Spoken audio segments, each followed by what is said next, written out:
우리에게 주시는 주님의 말씀은 에베소서 2장 8절에서 9절까지의 말씀입니다.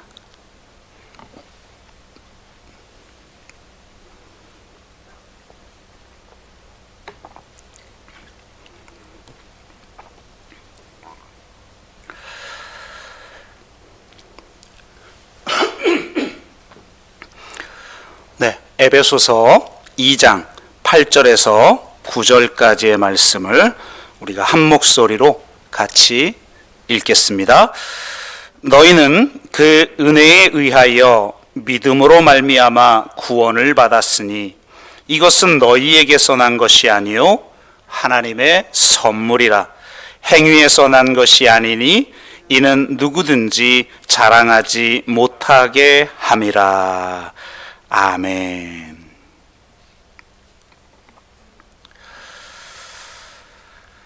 네, 한 구절을 가지고 두 번에 걸쳐서 말씀을 나누고 있는데요. 지난주 우리는 이 말씀을 통해서 기독교의 본질이 바로 은혜라고 하는 것을 함께 나누었습니다. 오늘은 그 은혜를 사도 바울이 선물이라고 표현하고 있다는 것을 살펴보면서 선물의 의미가 무엇인지에 대해서 함께 나누며, 특별히 믿음으로 말미암아 구원을 받는다고 말하고 있는데 그 의미가 무엇인지에 대해서 다시 한번 살펴보는 시간이 되기를 원합니다. 이 구절이 워낙 한국교회에서 많이 암송되어지는 요절이기도 할 뿐만 아니라 어떻게 보면 가장 협소하게 혹은 잘못 이해되는 그런 구절이기도 하기 때문에 이 말씀을 우리가 제대로 이해해야겠다라는 생각이 듭니다. 이 말씀을 통해서 이해한 복음은 우리가 어렸을 때부터 많이 부른 찬송, 복음성가를 통해서도 나타나고 있죠. 나는 구원열차 올라타고서 이런 그 노래 많이 불러보셨을 텐데요. 일찍 신앙생활 하신 분들은 기독교의 이 현대 기독교의 복음은 구원을 마치 천국 열차에 올라타는 것으로 비유를 하죠. 이 열차에 올라타기 위해서 필요한 것이 딱 하나 있는데 바로 믿음이라는 것입니다. 행위가 아니라 오직 믿음으로 우리는 천국 열차 티켓을 살 수가 있죠. 좀 더 정확하게 표현을 하자면 행위가 아니라 믿음으로 구원을 얻는다라고 하는 이 구원 공식을 깨닫기만 하면 천국 티켓을 살 수가 있습니다. 내 마음으로 믿기만 하면 되기 때문에 거의 무인 판매대에서 티켓을 구입하는 것과 같고, 일단 구입하기만 하면 자동으로 전산 처리되어 생명책에 기록이 되어지죠. 이렇게 설명되어지는 구원관에는 심각한 문제점이 드러나는데요. 진짜 믿음이 도대체 무엇인지를 더 이상 묻지도 않고 실제적인 하나님과의 관계에 대해서도 그리 고민할 필요가 없다는 겁니다. 무인 자판기의 특징은 주인이 없다는 데 있죠. 주인을 만날 필요도 없고 주어진 규칙대로 구입하기만 하면 되는 거예요. 그러니까 신앙적으로 말하자면 구원 공식을 알기만 하면 되는 것이지, 그 구원의 주체이신 하나님과의 관계가 도대체 어떠해야 하는지에 대해서 이야기할 필요가 없는 구원관이라는 겁니다. 진짜 복음은 우리가 그동안 살펴본 것처럼 하나님만이 우리의 왕이시다. 그 왕이 이제 통치하신다. 특히 예수 그리스도, 성육신하신 예수 그리스도, 그분의 십자가와 부활을 통해서 이 땅에 하나님의 나라를 출범시키셨고 온 세상을 새롭게 창조하셨다. 이것이 복음 아닙니까? 그런데 바로 그 왕이신 하나님과의 관계가 별로 중요하지 않아요. 그분이 도대체 누구인지가 중요하지 않아요. 요약된 교리 같은 신념을 내가 지적으로 동의하기만 하면 되는 겁니다. 또한 이런 구원관은 내가 어떤 존재이며 어떻게 살아야 하는지가 전혀 중요하지 않아요. 1차적으로는 진짜 하나님은 누구인가? 그 하나님은 어떤 분인가? 그리고 그분과 나와의 관계는 어떠해야 하는가에 대해서 묻지 않는다면 나의 존재는 어떤 존재이고 또 나는 어떻게 살아야 하는가? 이것이 그리 중요하지 않은 구원관이라는 겁니다. 구원 열차는 중간에 다른 역이 없고 출발역과 종착역만 있어요. 한번 올라타면 종착역에 달할 때까지 내릴 필요가 없죠. 그래서 일단 이 열차에 올라타기만 하면 다시 내릴 필요가 없기 때문에 그 열차 안에서 내가 무슨 짓을 해도 상관이 없게 되어버린다는 겁니다. 이런 복음은 내가 어떻게 사느냐가 그리 중요하지 않고 오직 믿음이 있느냐 없느냐만 중요하게 되는 겁니다. 그렇기에 예수님을 따라야 한다는 이 제자도가 선택사안일 뿐이지 혹은 특별하게 헌신된 어떤 사람에게 요구되는 것이지 믿는 우리 모두에게 요구되는 것이 아니라는 것입니다. 이 제자도가 구원의 본질임에도 불구하고 성경에서는 구원의 본질로 이야기하고 있죠. 예수님이 그러시잖아요. 자기를 부인하고 자기 십자가를 지고 나를 따르지 아니하면 내 제자가 될 수 없다. 하나님 나라 백성이 될 수 없다 라고 말하고 있는데 이런 구원관은 오직 차표를 끊을 수 있는 믿음만 있으면 된다고 말하고 있습니다. 그리고 오늘 본문이 마치 그것을 보증해 주는 그런 구원관을 보증해 주는 것처럼 이해하고 있어요. 그렇기에 오늘 우리는 이 본문 말씀을 성경의 본래적인 의미를 다시 한번 제대로 이해함을 통해서 진정으로 우리가 구원받은 백성으로서 산다는 것은 무엇이고 진정한 믿음이 무엇인지에 대해서 함께 나누어 보기를 원합니다. 오늘 본문을 보면 사도 바울은 하나님의 은혜를 선물이라는 단어로 표현을 하고 있습니다. 제가 이전에 존 바클레이의 하나님의 선물이라고 하는 책에 대해서 소개한 적이 있어요. 여러분은 아마 읽기 어려울 것입니다. 이렇게 두껍기 때문에 베고 자기에는 좋은데 아니면 이걸 북스탠드? 네, 북스탠드로 사용하기는 좋은데 읽기는 좀 만만치 않아요. 그러니까 또 저 같은 목사가 또 필요한 것 아니겠습니까? 근데 이 내용을 한번 제가 전에 한번 소개를 했는데요. 간단하게 요약적으로 한번 점검을 다시 할 필요성이 있어요. 우리가 이 하나님의 은혜가 곧 하나님의 선물이라고 이해할 때 이 선물에 대한 사람들이 이해하는 개념들이 있다는 거예요. 특징들이 있다는 거예요. 그것을 이 존 바클레이는 이 사람은 전 세계 신약학회 회장이에요. 이 사람이 그동안 믿음이 우리는 이렇게 은혜, 믿음 이렇게 짝을 이루고 율법, 행위 이렇게 짝을 이루잖아요. 이걸 극단적으로 나누어서 대립시켜 버린단 말이에요. 그렇게 이해하는 게 잘못됐다는 거예요. 그것은 그 이유 중에 하나는 선물에 대한 개념이 여러 가지 있는데 이걸 혼합해서 사용하고 있기 때문이라는 겁니다. 그는 이 6가지 특징을 우리에게 소개하고 있는데요. 첫 번째 특징은 비상응성이에요. 그러니까 선물로 주어지는 것이 받는 사람의 자격이나 위치에 상응하지 않는다는 거예요. 받을 자격이 아무것도 없는 자들에게 주어지는 것, 그것이 선물인 줄로 믿습니다. 두 번째는 우선성이라는 거예요. 이건 선물이 주어지는 시점에 대한 이야기인데요, 하나님이 먼저 우리를 사랑하셔서 우리에게 선물을 주셨다는 겁니다.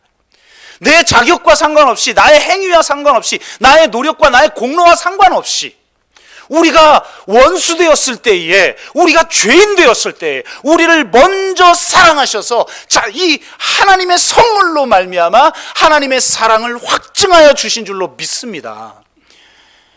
세 번째는, 제가 지난번에 이 설명을 하고 나서 몇 분이 막 생전 처음 들어본 단어라고, 초충만성, 제 아내도 막 놀리더라고요. 도대체 초충만성이 뭐냐고. 초충만성은 뭐냐면, 오죽하면 이런 초충만성이라는 막 용어를 사용했겠어요. 하나님이 주시는 선물이 그냥 충만하다 못해 그냥 초충만하다는 거예요. 이 은혜가 너무 커서, 이 선물의 크기를 말하는 거죠. 이 선물이 너무 커서 도대체 오늘 우리가 찬양한 것처럼 도대체 헤아릴 수가 없다는 거예요.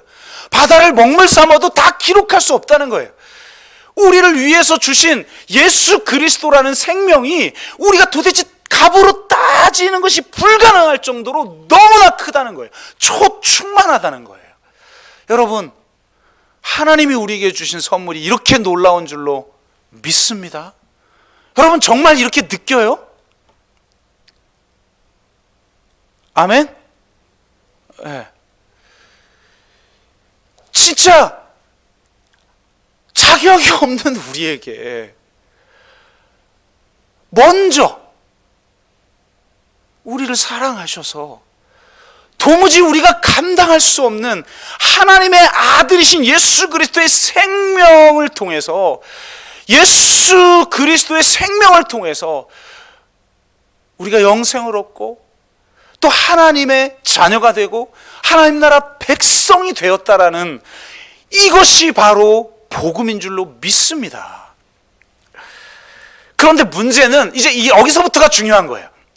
문제는 나머지 세 가지에 대한 이해를 현대 기독교인이 잘못하고 있다는 거예요. 그 중에 네 번째 거가 우선성이라는 것인데, 유효성이라는 것인데, 유효성이라는 말은 무엇이냐면, 은혜라고 하는 것은 자동적으로 은혜 받는 사람을 변화시킨다는 거예요. 그러니까 내가 어떤 결단을 하는지, 내가 얼마나 의지적 노력을 하는지와 상관없이 그냥 그 은혜가 유효하다, 그러니까 내 변화를 만들어낸다라는 거예요. 물론 이런 측면이 있기 때문에 사도 바울도 이런 의미에서 사용하는 부분이 있지만, 이것을 사용할 땐 굉장히 조심스럽게 사용할 뿐만 아니라 제한적으로만 사용한다는 거예요. 이 유효성에 대한 설명을 할 때마다 이 유효성이라는 개념 자체가 마치 인간의 책임을 도외시하게 만들 수 있으므로, 즉 제자도라는 것이 구원의 본질적인 요소라는 걸 망각하게 할 수 있으므로 항상 인간의 책임을 강조하면서 이 이야기를 한다는 거예요, 사도 바울은. 그러니까 이것과 연결해서 오늘 주제와 관련하여 여섯 번째 특징이 굉장히 중요한데, 여섯 번째 특징은 비순환성이라는 거예요. 그러니까 바로 여기가 제일 중요한, 이 책에서 가장 중요한 지점이에요. 사람들이 뭉뚱그려서 하나님의 은혜, 하나님의 선물을 이해하기 때문에 가장 많이 착각하고 있는 게 이 여섯 번째라는 거예요. 비순환성이라는 것은 현대인의 선물 개념하고 너무 맞물리는 것이기 때문에 2000년 전 예수님이 살아계셨을 당시에 사람들이 이해하는 선물, 혹은 예수님이 말씀하신 선물의 개념과 다르다는 겁니다. 비순환성은 은혜가 보답을 기대하지 않고 거저 베풀어진다고 보는 겁니다. 우리도 이렇게 배워왔어요. 그런데 과연 마클레이는 문제 제기합니다. 성경 어디에 이런 개념의 하나님의 은혜 개념이 있느냐? 성경 어디에 이 비순환성의 개념으로 하나님의 은혜를 말하는 곳이 있느냐? 그렇다면 나더러 주여 주여 하는 자마다 천국에 들어갈 것이 아니라 하나님 아버지의 뜻대로 행하는 자라야 천국에 들어간다고 말씀하신 예수님의 그 말씀이 설 자리는 없는 거죠. 자기를 부인하고 자기 십자가를 지고 나를 따르지 아니하면 하나님의 백성이 될 수도 없고 주님의 제자가 될 수도 없다고 하는 말씀이 설 자리가 없는 거예요. 성경은 이런 개념의 선물을 이야기하지 않는다는 겁니다. 하나님은 자신의 그 한량없는 은혜, 자격이 되지 않는 자들에게 먼저 도대체 감당할 수 없는, 그 헤아릴 수 없는 어마어마한 선물을 먼저 우리에게 주시지만 반드시 보답을 요구하신다는 거예요. 우리는 하나님의 은혜에 책임 있는 반응을 해야 합니다. 이것이 성경에서 말하는 선물의 개념이에요. 물론 이 책임 있는 반응이 기브 앤 테이크식의 교환 관계를 말하는 것이 아니에요. 여러분, 어떻게 기브 앤 테이크가 가능합니까? 아니, 하나님의 아들이신 예수 그리스도의 생명을 우리에게 주셨어요. 그것을 내가 받고 그것에 상응하는 어떤 것을 다시 준다? 그 선물이 너무 괜히 초청만성이야. 그건 갚을 수 없는 거예요. 기브 앤 테이크의 교환 관계가 성립되지 않아요. 그 선물이 너무 커요. 너무 위대해요. 너무 초충만성을 가지고 있는 선물이에요. 선물과 보답의 관계는 비대칭성을 가지고 있어요. 물론 보답은 감사와 경배를 통해 하나님에게 돌려지기도 하죠. 그러나 하나님이 진정으로 원하시는 것은 물론 우리가 감사와 경배를 통해 오늘 이 자리에 우리가 함께 이렇게 예배하고 하나님을 경외하듯이 그렇게 하나님께 돌려드리는 부분이 예수님이 말씀하신 보답의 본질이 아니라는 거예요. 기브 앤 테이크가 아니라는 거예요. 한량없이 우리에게 베푸시는 그 선물에 대한 보답은 하나님께 다시 돌려드리는 것을 통해 나타나는 것이 아니라 은혜가 필요한 이 세상과 우리의 이웃들을 향해 나타나야 된다는 겁니다. 하나님은 자신이 베푼 일방적인 사랑과 은혜가 세상과 공동체 안에서 순환되도록 의도하셨습니다. 이처럼 선물에 대한 보답은 선물을 주시는 목적에 부합한 삶을 사는 것을 의미합니다. 하나님은 이런 의도를 가지고 우리에게 선물을 주신 것입니다. 이것이 정말 매우 중요한데 만약에 이렇게 선물을 이해한다면 오늘 믿음으로 말미암아 구원을 주셨으니 우리에게서 나온 것이 아니라 하나님의 선물인데요. 이 선물을 이렇게 이해하면 이 믿음의 의미도 달라진다는 거예요. 믿음이 무엇일까요? 먼저 믿음이 아닌 것들에 대해서 이야기해 보자면 여러 가지가 있을 수 있지만 오늘 주제와 관련해서 두 가지만 이야기해 보면 첫째는 단순히 지적 동의만을 의미하는 것이 아니다라는 겁니다. 그냥 구원 티켓 무인 판매기에서 내가 끊으면 되는 구원 공식을 내가 이해하고 그냥 내가 지적으로 동의하기만 하면 되는 게 아니라는 거예요. 우리에게 선물을 주신 분이 책임 있는 반응을 요구하는데 믿음을 요구하고 계신다는 거예요. 여러분, 지적 동의로는 부족해요. 여러분, 지적 동의는 귀신도 합니다. 아니, 귀신들이 더 잘해요. 제자들도 몰라보는데 귀신은 귀신같이 예수님이 누군지를 알아요. 지적 동의를 해요. 당신은 하나님의 아들인데 우리와 무슨 상관이 있다고 이렇게 우리를 괴롭힙니까? 하나님이 한 분인 줄 믿느냐? 잘하여 도다. 귀신들도 믿고 떠느니라. 그 지적 동의죠. 그 그건 지적 동의에 불과한 믿음이에요. 근데 성경은 그것을 넘어서는 믿음에 대해서 이야기하고 있다. 또 믿음은 행함의 반대가 아닙니다. 이것이 그동안 우리가 잘못 이해한 가장 중요한 핵심이죠. 행위에서 난 것이 아니니라 라고 하는 말에서 행위는 사도 바울이 사용하는 전문 용어예요. 우리의 일반적인 행위 전체를 말하는 게 아니에요. 그것은 7문장으로 읽는 신약에서 이 은혜 파트에서 자세히 이야기합니다. 어떤 맥락에서 사도행전과 바울의 편지를 자세히 풀어서 설명하면서 사도 바울은 특정한 역사적 맥락 속에서 이 행위라는 단어를 사용하는데, 이 행위는 마치 구원의 보증처럼, 구원의 표식처럼 할례를 받아야 된다고 주장하는 유대적 그리스도인들을 향해서 사용하고 있는 거예요. 할례를 행하거나 절기를 지키는 구원의 표식 혹은 자기 의를 위한 규율 수행을 뜻하는 것으로서 갈라디아에서 말하는 율법의 행위라고 하는 뜻이라는 겁니다. 이런 전문 용어를 쓰는 거예요. 인간이 하나님 앞에서 책임 있게 반응하는 행위까지 의미하는 게 아니에요. 율법의 행위는 하나님의 뜻에 합당하게 그의 나라와 그의 의를 구하는 행위 혹은 선물을 주시는 목적에 부합한 삶을 사는 행위를 말하는 게 아니에요. 이런 행위는 믿음에 있어서 본질적인 요소예요. 진짜 믿음은 행위라는 요소, 그러니까 믿으면 행위를 하게 된다가 아니에요. 믿음의 요소 안에 행위가 들어있는 거예요. 행함이 없는 믿음은 죽은 믿음이에요. 가짜 믿음입니다. 그렇다면 도대체 믿음은 무엇일까요?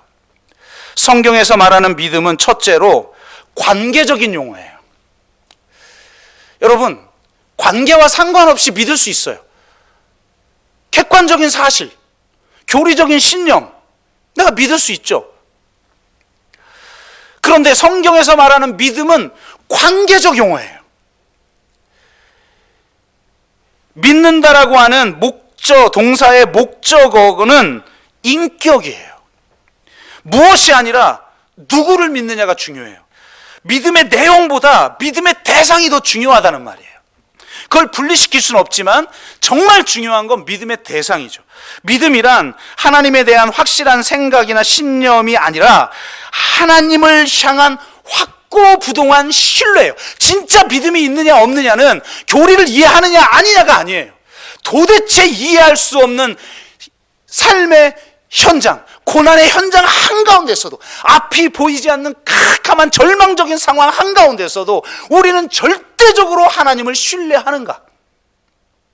이게 믿음이에요. 관계 속에서만 이야기될 수 있는 거예요. 그래서 믿음은 신뢰다.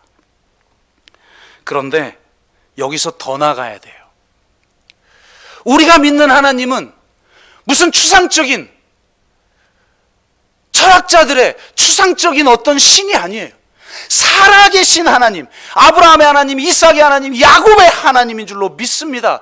구원의 역사, 이 역사 한가운데서 자신의 구원의 이야기를 써가고 계시는, 새로운 나라를 이 땅에 세우시고 새 창조를 이루기 위해 구원을 행하시는 하나님이시에요. 우리의 주님이시에요. 우리의 왕이십니다. 만왕의 왕이신 분이에요. 그 왕이 자신의 그 구원 계획에 우리를 초대하시는 거예요.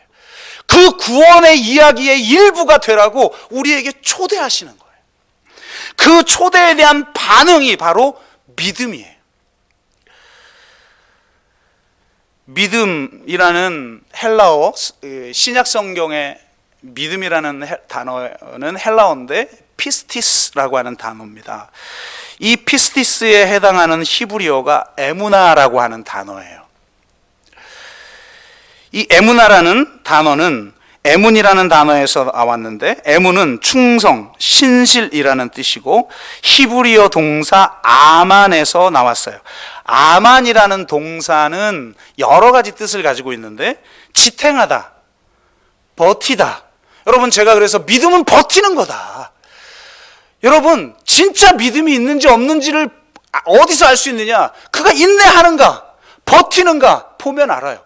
여러분, 이 아만 동사가 최초로 사용되어지고 있는 구절 중에 하나가 뭐냐? 모세가 아말렉과의 전쟁에서 이 두 팔을 내리지 않고 버티고 있는 거예요. 이때 이 버티다라고 번역된 단어가 아만이라는 동사예요. 우리가 믿음이라고 번역한. 그러니까 믿는 건 버티는 거예요. 지탱하는 거예요. 믿음은 확실한 거예요. 신뢰할 만한 거예요. 성실한 거예요. 충성하는 거예요. 이 아만 동사의 뜻이에요.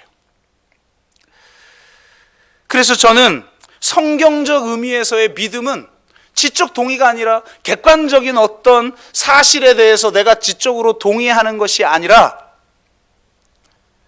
충성하는 것이고 신실한 것이다. faith는 faithfulness, 믿음은 신실함이다. 이 신실함이라는 단어 안에는 인내, 순종, 충성이라는 의미가 담겨져 있습니다.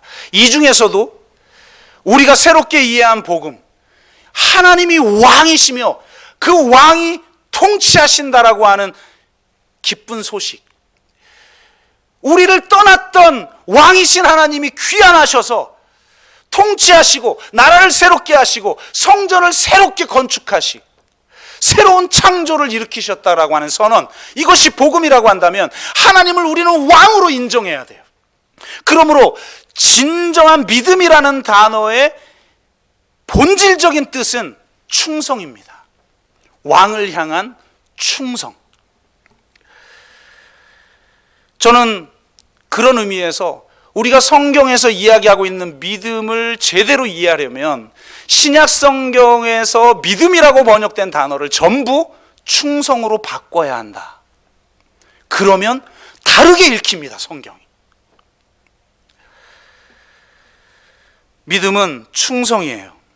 충성에는 세 가지 차원이 있습니다. 첫째는 지적 동의죠. 개인 영혼 구원을 말하는 사형리 정도가 아니라 신구약 전체를 통해 계시하시는 하나님의 구원 이야기와 그분의 뜻에 대한 지적 동의를 말하는 것입니다. 진짜 하나님이 예수 그리스도를 통해 하나님의 나라를 이 땅에 출범시키셨고 전 우주적인 새 창조를 일으키셨다라고 하는 진정한 이해와 동의가 필요한 거죠. 둘째는 공적인 고백이에요. 여러분, 믿음은 공적인 겁니다. 나 혼자 마음으로 그냥 믿으면 끝나는 게 아니에요. 로마서 10장 10절에서 말하는 것이 이런 의미인 거예요. 사람이 마음으로 믿어 의에 이르고 입으로 시인하여 구원에 이르느니라. 그것은 1대1의 관계 속에서 내가 사형리 소개하면 그걸 믿음으로 고백, 물론 그것도 중요하지만 그 정도를 말하는 게 아니에요. 공적으로 나는 정말 하나님을 시인하는가, 나의 죄를 사해 주셨다라고 하는 것을 넘어서서 예수만이 나의 진정한 유일한 왕이라고 하는 충성 서약, 이것이 공적 고백인 거예요. 여러분은 정말 하나님만이 우리의 왕이라는 충성 서약을 하고 계십니까? 세 번째는 구현된 충성이에요. 단지 서약에 멈추지 않고 그 서약을 구현하는 실질적인 충성을 말하는 겁니다. 여러분, 믿음 이러면 인지적 동의로만 생각할 수 있죠. 근데 충성은 다르죠. 여러분, 충성이 뭐예요? 나라와 민족을 위해서 내가 충성을 다짐합니다. 애국기에 대고 맹세를 했어요. 그럼 그 충성이 뭐예요? 전쟁이 일어나면 도망가지 않고 내가 이 나라를 위해서 내 목숨을 거는 것, 이걸 충성이라고 하죠. 내가 정말 하나님만이 왕이다라고 하면 그 하나님 나라 백성으로서 이 세상의 가치와 이 세상의 질서가 아니라 하나님의 통치가 이루어지는 그 가치, 그 질서를 추구하면서 내가 살겠다라는 서약이고 공적 서약이고, 또 그것을 구현해내는 삶, 하나님의 뜻에 부합하는 삶을 살아가는 걸 충성이라고 말하죠.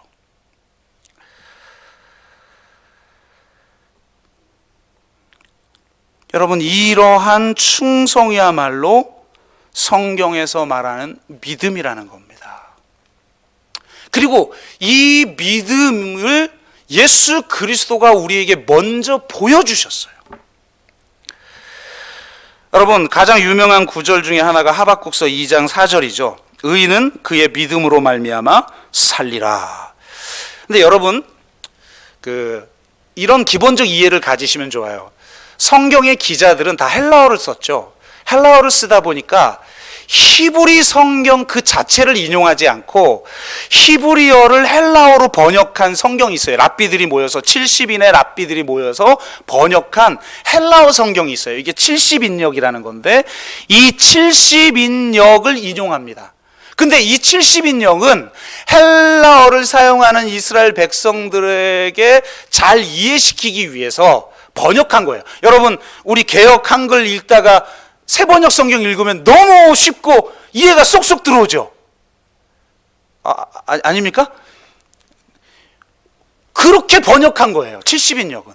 그런데 다르잖아요. 여러분 비교해 보세요. 새번역 성경하고 우리 개역 한글 성경하고 개역 개정 성경하고 심지어는 메시지 성경. 요즘 그거 엄청 팔리죠.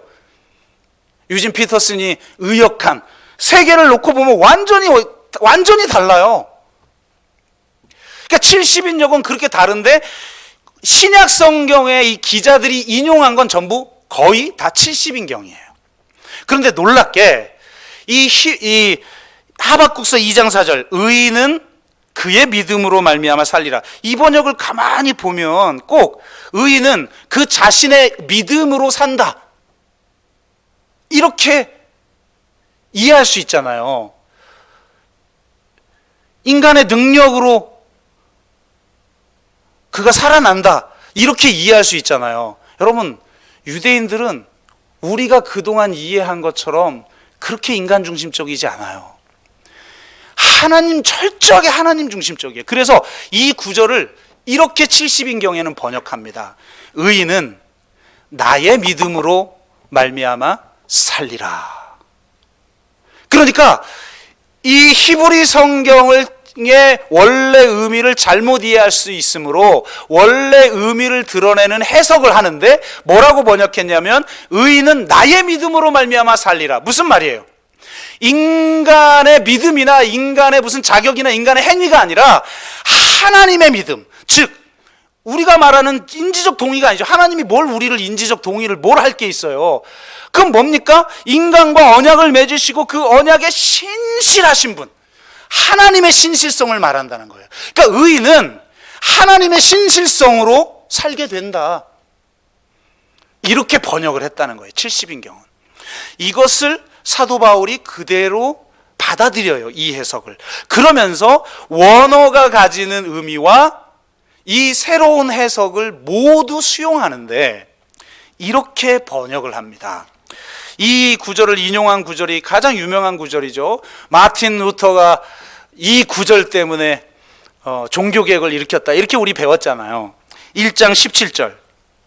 복음에는 하나님의 의가 나타나서 믿음으로 믿음에 이르게 하나니 기록된 바 오직 의인은 믿음으로 말미암아 살리라 함과 같으니라. 아멘. 너무 중요한 구절이니까 다시 한번 읽어드릴게요. 복음에는 하나님의 의가 나타나서 믿음으로 믿음에 이르게 하나니 기록된 바 오직 의인은 믿음으로 말미암아 살리라 함과 같으니라. 재밌는 건 사도 바울이 이 하박국서를 인용하면서 원어에 있는 히브리 원어에 있는 그의 믿음도 빼버리고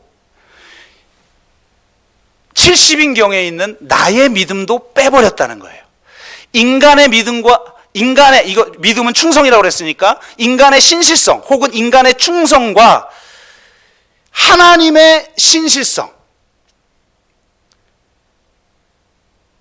이 두 가지 의미를 다 담기 위해서 그냥 의인은 믿음으로, 그의 믿음 혹은 나의 믿음이 아니라 그냥 의인은 믿음으로 말미암아 살리라 라고 말했다는 겁니다. 왜 그러느냐?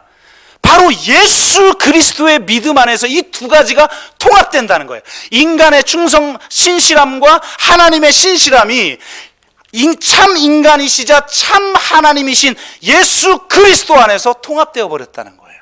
그러니까 우리가 진짜 믿음이 무엇인지, 진짜 충성이 무엇인지, 진짜 신실함이 무엇인지 사도 바울은 예수 그리스도의 믿음, 혹은 예수 그리스도의 신실함, 혹은 예수 그리스도의 충성을 통해서 깨달았다는 거예요. 하나님과 동등됨을 취할 것으로 여기지 아니하고 자기를 비워 종의 형체를 입고 죽기까지 순종하셨다는 겁니다. 아담의 불순종으로 이 땅에 죄가 들어왔고, 둘째 아담이신 예수 그리스도의 순종함으로 이 땅에 생명이, 구원이, 하나님의 나라가 들어온 줄로 믿습니다. 그 순종, 그 신실함, 그 충성, 이 충성에 대한 이야기를 사도 바울이 하는 거예요. 그러므로 이렇게 번역을 할 수 있다는 겁니다.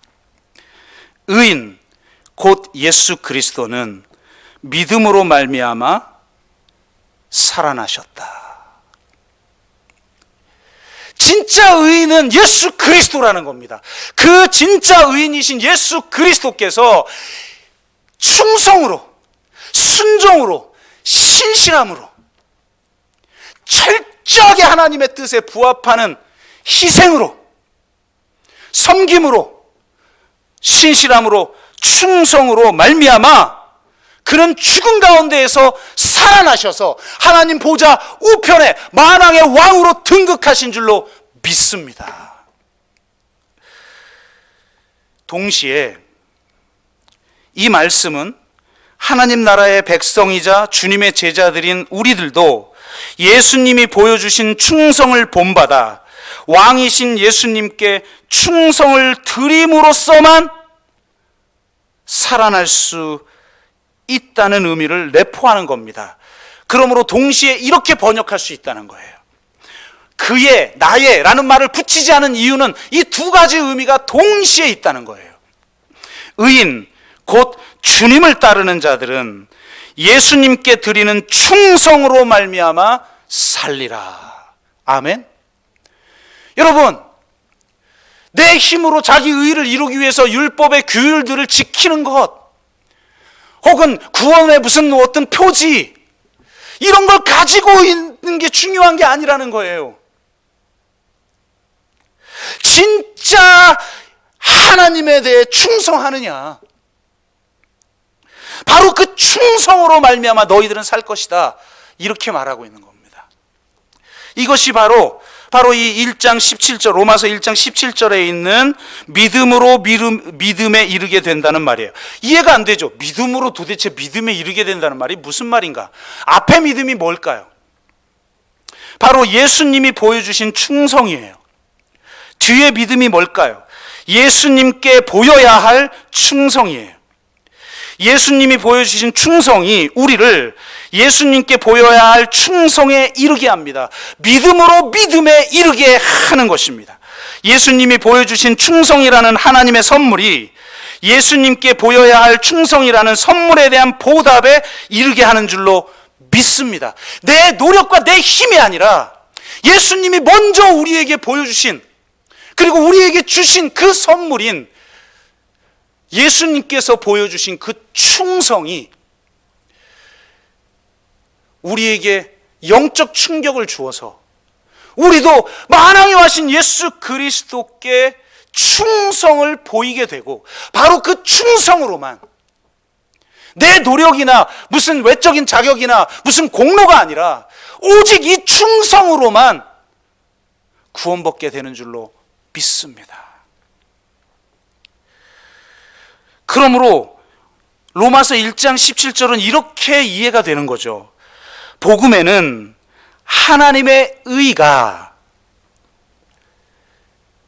전적인 은혜로 예수님이 보여주신 충성에 의해, 그러니까 하나님의 의는 예수님의 믿음으로 말미암아 우리에게 주어진다는 거예요. 동시에 예수님을 향한 충성을 위해 우리에게 주어진다는 거예요.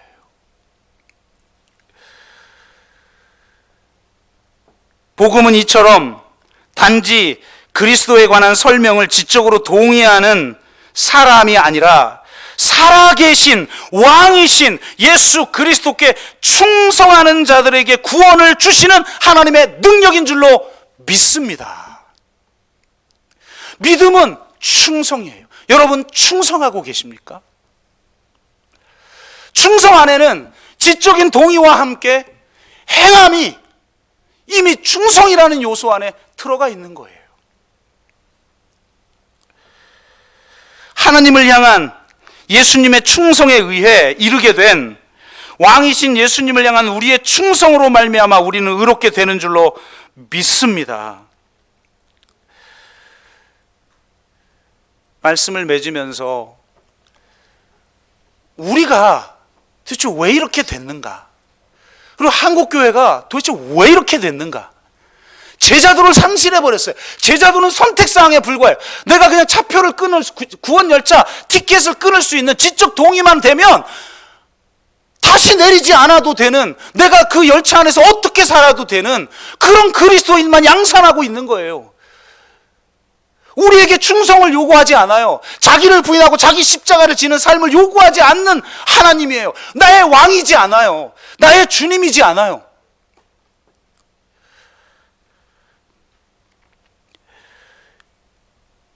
살아계신 그 하나님을 향한 절대적 신뢰, 아무리 앞이 보이지 않아도 절망밖에 없는 상황 속에서도 철저하게 그분을 신뢰하고 그분만이 나의 왕이기 때문에 난 오직 한 분 참 인간이시자 참 하나님이신 만왕의 왕이신 예수 그리스도, 그분만을 왕으로 인정하고 그분을 왕으로 인정하기 때문에 나는 죽음이 내 앞에 있다 할지라도 공개적으로 그분을 인정할 것이며 그 서약을 구현할 만한 삶을 하나님 앞에 바칠 것이라는 겁니다.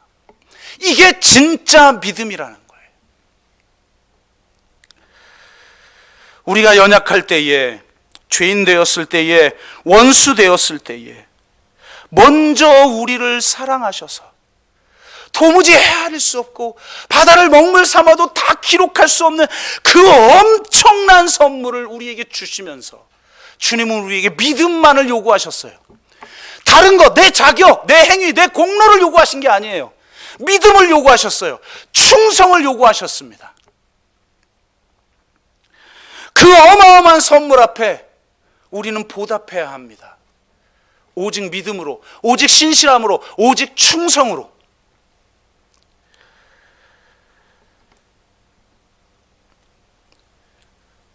그러므로 하나님의 말씀을 제대로 알아야 합니다.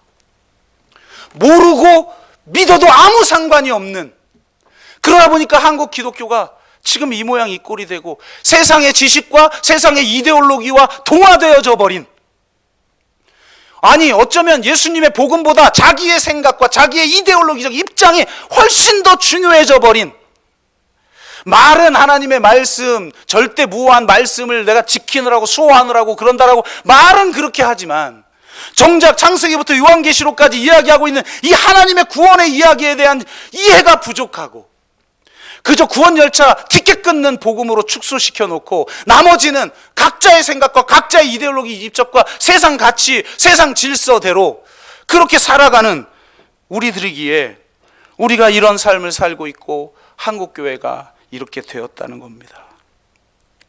여러분, 주님은 믿음을 요구하십니다. 다른 게 아니에요. 그분은 우리에게 충성을 요구하십니다. 심지어 요한계시록은 우리에게 이렇게 말해요. 소아시아 7교회를 향해서 죽도록 충성해라. 끝까지 인내해라. 전부 믿음이죠. 히브리어 아만 동사가 의미하는 거예요. 너희들은 버텨내라.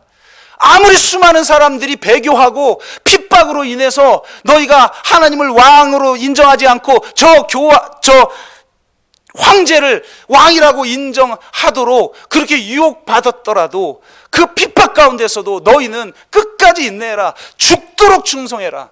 이게 신약 전체 신구약 성경 마지막에 최종 결론이라는 말이에요. 진짜 믿음은 죽도록 충성하는 겁니다.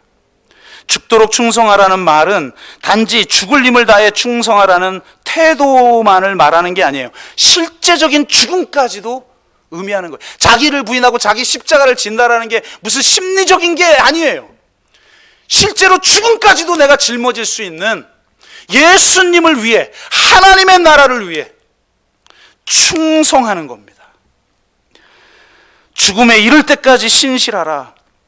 죽음의 위협 앞에서도 주님만이 진정한 왕이심을 공개적으로 시인하라. 왕의 나라와, 왕이신 주님의 나라와 그의 의만을 구하고 죽음을지라도 주님의 뜻이 온전히 이루어질 때까지 끝까지 인내하라. 죽음 앞에서도 충성의 절개를 지키라. 진짜 왕의 신하답게, 진정한 이 온 우주의 만왕의 왕이신 분의 백성답게 그 충성의 절개를 너희들이 지켜라. 그러면 너희들에게 구원이 있고 영생이 있고 혼인잔치에 참여할 수 있게 된다. 이렇게 말씀하십니다. 죽도록 충성하라는 구절은 7교회 중에 특별히 서머나 교회에서 선포되어집니다. 이 서머나 교회는 실제로 죽도록 충성한 교회였습니다. 가장 유명한 인물이 서머나 감독의 폴리갑입니다. 서머나 교인들이 어떻게 순교당했는지에 대한 글을 읽으면서 전율을 했습니다. 어떻게 끓는 물이 있는 단지 안에 던져지는데도 예수님을 나의 왕이라고 고백할까? 서머나 감독 폴리갑은 그의 사회적 명망으로 인해 죽음을 피할 수 있는 수많은 기회가 있었음에도 불구하고 순교를 선택합니다. 폴리갑이 원형 극장 안에 들어설 때 하늘에서 음성이 들렸다고 하죠. 도대체 죽은 폴리갑이 어떻게 이걸 우리에게 전해줬는지 모르겠어요. 같이 순교하다가 살아난 사람이 함께 그 음성을 들었는지 뭔지는 모르겠지만 초대교회에 순교자 열전이라는 게 있는데 거기에 기록되어 있는 말씀이에요. 하늘에서 폴리갑아 굳세라, 담대하게 싸워라, 죽도록 충성하라.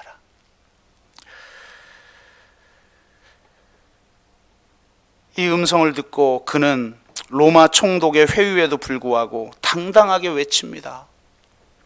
내가 내 인생 86년간 오직 한 분, 진정한 왕이신 하나님께만 충성을 다했는데 내 어찌 이제 와서 나의 왕과 구세주 되신 분을 회방할 수 있단 말입니까? 그렇게 외치고 화형을 당하는데, 화형을 당하면서 그는 이렇게 기도했다고 해요. 전능하신 하나님, 나는 당신이 오늘 이 시간에 내가 영원한 생명으로 부활하게 하기 위하여 순교자의 반열과 그리스도의 잔에 참여할 수 있게 하여 주신 것을 감사하나이다. 사도 바울의 고백하고 똑같죠. 내가 부활의 영광에 참여하려 하여 그리스도의 남은 고난을 내 육체에 채운다. 이것은 내 힘으로 되는 것이 아니라 오직 은혜로 되는 것이다. 충성하는 삶은 내 의지 안 됩니다, 여러분.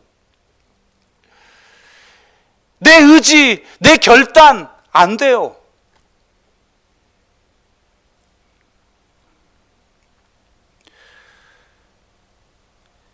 진짜 주님의 은혜 때문에 우리를 위해서 성육신하시고 우리를 위해서 죽으시고 부활하신 그 예수님을 인격적으로 나의 왕으로, 나의 주로, 나의 구세주로 인정할 때만, 그리고 그분이 보내신 그 성령의 능력으로만 우리가 믿고 신실하며 충성을 다할 수 있는 줄로 믿습니다. 그래서 그는 이렇게 할 수 있도록 해주신 하나님께 그 마지막 화형을 당하면서도 감사의 경배를 드립니다. 그리고 오늘 저를 당신 앞에서 값지고 흠양할 수 있는 제물로 받아주실 것을 바랍니다. 오직 당신께 감사와 영광을 올립니다. 이게 믿음입니다. 나에게 복 주시지 않아도 세상 사람들이 자기 자랑을 할 만한 어떤 그 위치에 다 올라갈 때 나는 그 위치에서 낙오한다 할지라도 내가 원하는 대로 이루어지지 않는 그 삶 속에서도 하나님만을 절대적으로 신뢰하고 그분을 왕으로 인정하고 그분께 충성을 다하는 것이 믿음인 줄로 믿습니다. 우리는 오직 이 믿음으로 말미암아 사는 것입니다. 구원 티켓다는 인지적 동의 수준의 오직 나의 죄 문제 하나 해결하는 정도의 구원의 이야기가 아니라 이 땅에 새로운 나라를 출범시키시고 이 전 우주와 이 온 세상을 완전히 새롭게 하시기 위해서 십자가에서 죽으시고 부활하신 그 왕이신 예수 그리스도께 충성하는 저와 여러분 되시기를 주의 이름으로 축복합니다. 제가 기도하겠습니다.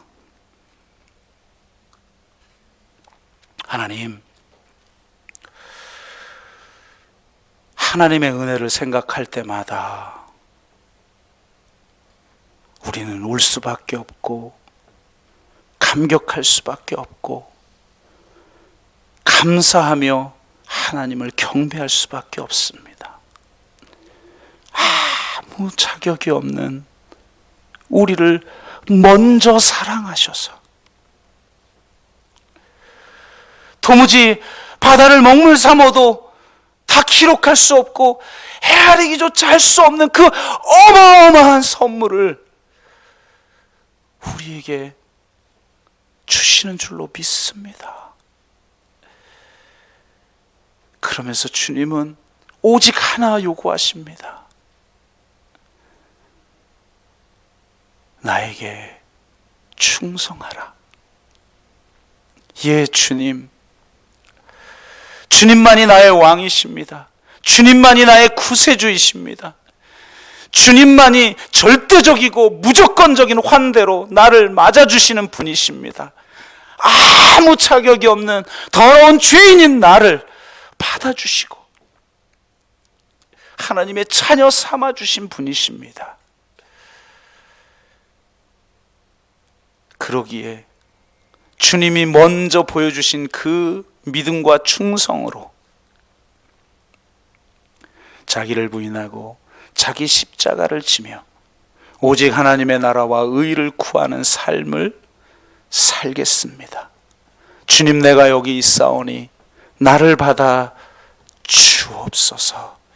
감사드리며 예수 그리스도의 이름으로 기도드리옵나이다. 아멘.